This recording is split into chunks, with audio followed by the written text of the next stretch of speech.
तर गाईज तुम्ही चिखलीतली ही फेमस कचोरी कधी खाल्ली आहे का? खाल्ली असेल तर मला नक्कीच कमेंट करून सांगा. तर गाईज आज आम्ही आलो होतो चिखलीच्या बस स्टँडवरती, कारण मावशी आणि काकाला यांना संभाजीनगरला जायचं होतं, तर आम्ही त्यांना सोडवण्याकरता आलेलो होतो.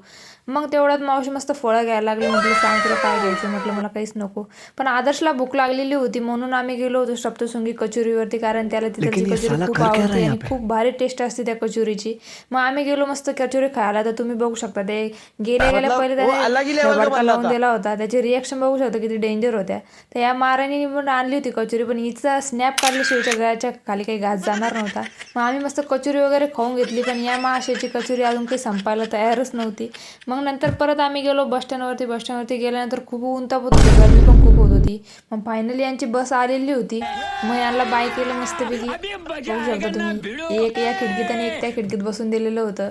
मस्त मग त्यांना बाय वगैरे केलं.